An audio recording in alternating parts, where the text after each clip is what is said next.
yow mi sàgganee waxtu julli ngir liggéeyal sa sëriñ jàppal ni yaa kiy jaamu xërëm yéen a yem. du samay waxi maam Maodo la radiyallahu anhu. maam Maodo nee na ci xamziyaan bi wa taariku awqaatin li xidmati cheikhihi ka aabidi asnaamin bi xayri mira. nee na képp koo xam ne danga bàyyi waxtu yi ngir liggéeyal sab sëriñ sàgganee julli ngir ni danga nekk ci xidma di liggéeyal sa sëriñ nee na yaa kiy jaamu xërëm yéen a yem. loolu amut werante. kon nag mbokk rawatina yow mii di wuyoo taalibe cheikh jàppal ni bépp waxtu julli boo faat ak lépp lu tax nga faat ko dara jaru ko lu dul ngant lu mat ngant lu sariya reconnaître. waaye nag fonk sab sëriñ ba tax nga nekk ci xidmaam ba tax nga sàgganee waxtu julli loolu tegoo ko fenn. beneen ba ca topp it mooy li nu mel Cheikhuna al Xadim jàngale na ci njàngale mu am solo ca njaareem.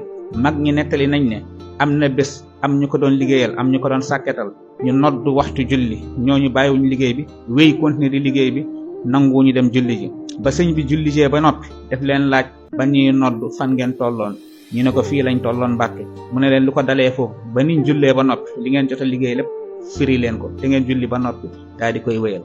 kon nag képp kuy wuyoo mag ñi ba noppi di tuutal julli wala di ko doyadal wala joxoo ko ak wi nga xam ne moom nga ko war a jox jàppal ni yaa jàppee mag ñi ñuy sa sëriñ waaye mag ñi duñ sa sëriñ. jàppal ni yaa leen jàppee sa taalibe waaye ñoom taalibe wuñ la. kon nag ñi bàyyi ci xel wasalaamu aleykum wa rahmatullah.